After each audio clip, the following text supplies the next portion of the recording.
Bem, boa noite, meninos. Eu sou o professor Gabriel Sutil.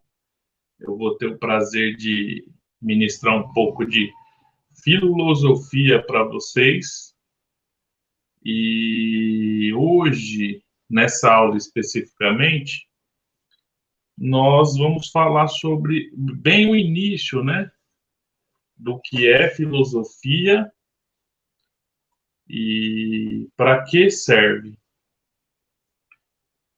Geralmente, no ensino médio, ou as pessoas, no senso comum das pessoas, quando se fala em filosofia, as pessoas se assustam, ficam um pouco assustadas. Falam, meu Deus, filosofia, mas é uma coisa tão difícil.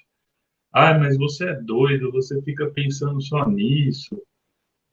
Ai, tem que pensar muito, tem que ler muito.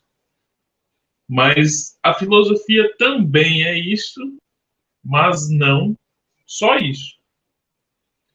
O berço da filosofia, como todo mundo sabe, foi na Grécia Antiga, com Aristóteles, Sócrates, Platão.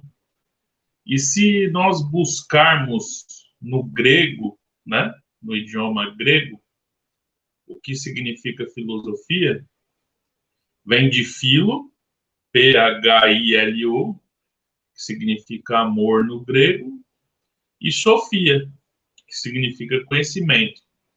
No entanto, que tem algumas pessoas que gostam muito de filosofia, que até colocam o nome na filha de Sofia, com PH ou Sofia. Mas aí, se a gente for buscar a origem do nome, é conhecimento. Então, amor ao conhecimento, né? As mães, geralmente, ou as pessoas mais velhas, ficam falando: você tem que estudar, menino, você tem que estudar, você tem que correr atrás, você tem que batalhar.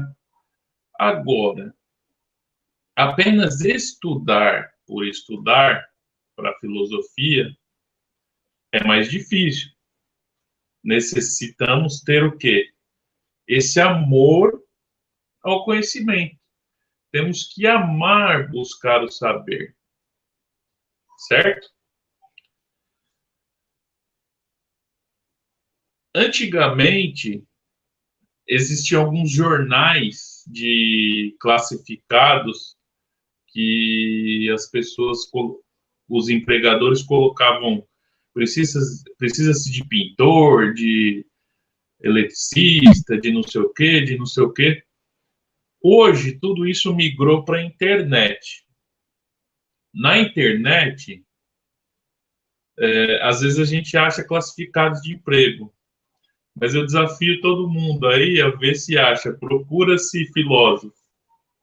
É difícil, é difícil. Mas, afinal, o que o filósofo faz? Por que não tem tantos classificados? Busca-se filósofos. Porque o filósofo, muitas vezes, se ele não exercer a carreira de docente, né, como professor, ele pode trilhar um grande caminho. Por quê?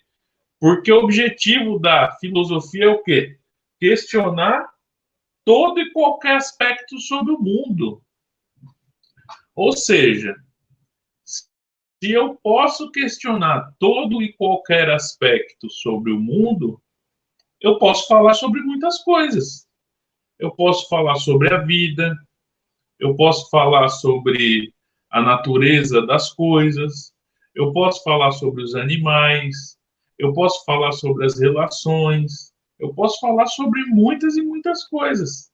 Porque, inicialmente, antes até do conhecimento científico, veio as bases filosóficas. E as bases filosóficas estão interligadas em quase todos os campos do conhecimento. Porém, o que acontece?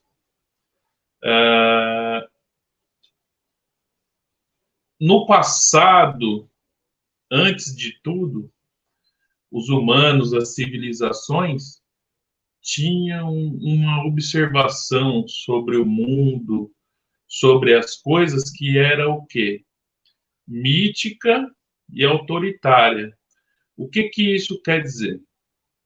Isso quer dizer que tinha alguém lá nas cidades-estado, nas tribos, nas civilizações, que detinham o conhecimento, ou seja, ditavam o conhecimento. Então, aquele conhecimento era aquela coisa mítica. O que é mítica? Vem de místico, ou seja, não, o Deus não sei o quê, não, o Deus do sol, o Deus não sei o quê acha que é errado, não, isso não pode ser feito porque o chefe não gosta, isso não pode ser feito porque o chefe aqui desse povoado diz que não pode fazer, porque vai cair uma maldição sobre a nossa sociedade.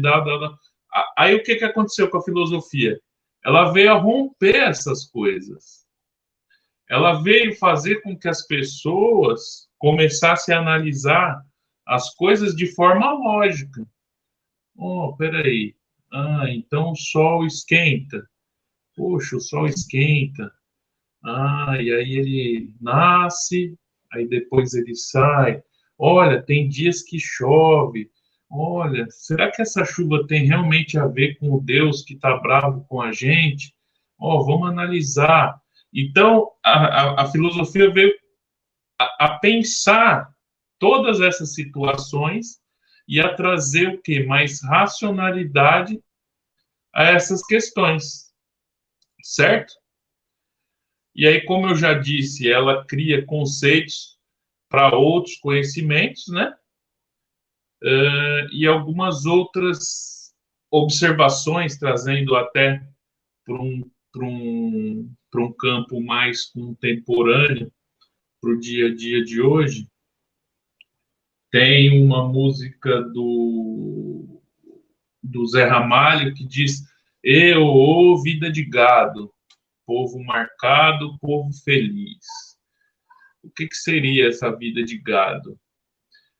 Basicamente, aqui a gente não tem isso, mas nas grandes metrópoles, as pessoas geralmente saem para trabalhar, voltam, acordam, e tem aquela pressão da vida, do trabalho, e ficam lá no metrô, no ônibus, parecendo o quê? Parecendo um gado marcado, indo para lá, indo para cá, sem saber o porquê de muitas coisas.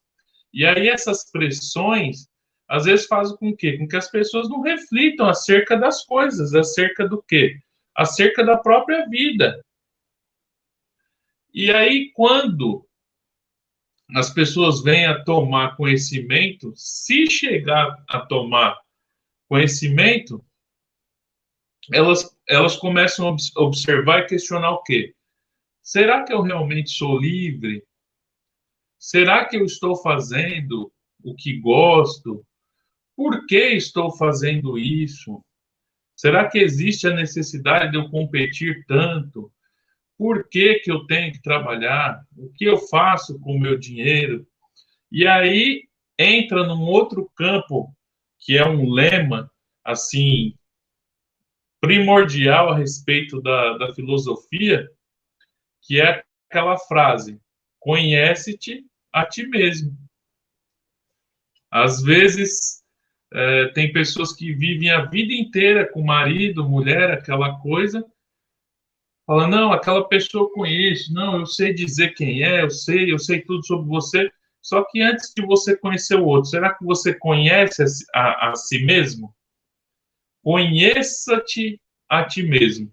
Essa frase é encontrada no templo do deus Apolo, na Grécia, né?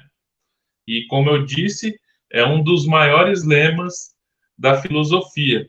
Ou seja, isso vem a provocar o quê? Uma necessidade de reflexão e autoconhecimento. Por quê? Senão a nossa vida passa a não ter sentido. Por que fazemos as coisas? Tem um filósofo contemporâneo que ele chama Zygmunt Bauman. Ele é sociólogo também, e ele classifica as relações das pessoas como se nós vivêssemos em tempos líquidos, né? Ou seja, durante toda a história da humanidade, as pessoas conversavam, tinham relações sólidas, viviam, e hoje, cada vez menos, as pessoas têm uma ligação. Ou seja, eu, de repente, tenho 1.000 amigos no Facebook, 1.000 amigos no Instagram, 5.000 amigos, e na vida? Quantos amigos eu tenho? Será que nós estamos falando da mesma coisa? Será que um amigo de internet é a mesma coisa que esse amigo que está aí do lado do Matheus e do Cauã? Será que são? Ou seja, na internet é fácil fazer um amigo, depois você já desfaz. Então, o Bauman chama isso do quê? De modernidade líquida, amor líquido. Tudo é muito passageiro, tudo é muito rápido. Então, esses são alguns questionamentos acerca desse filósofo que faz refletirmos. E não só ele, tem vários e vários outros filósofos, vários tipos de escolas de filosofia, socrática, pré-socrática, a tradição patrística, que entra naqueles filósofos acerca da igreja, Santo Agostinho, São Tomás de Aquino, tem a escola de Frankfurt. Ou seja, a filosofia ela é muito ampla e os filósofos têm obras muito grandes.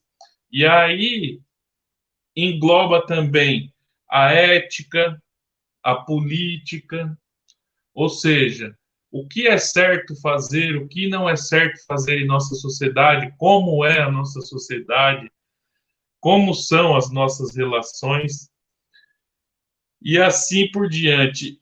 E hoje em dia até vem se falando de um termo chamado bioético, ou seja, no futuro, né? Como vai ser o futuro? Qual é o futuro da humanidade, dos humanos? Como vai ser o ser humano do futuro? Já se pode manipular geneticamente muitas coisas. O que é certo fazer? O que não seria certo fazer? Então, por isso que é legal a filosofia. A gente pode pensar e falar acerca de muitas e muitas coisas.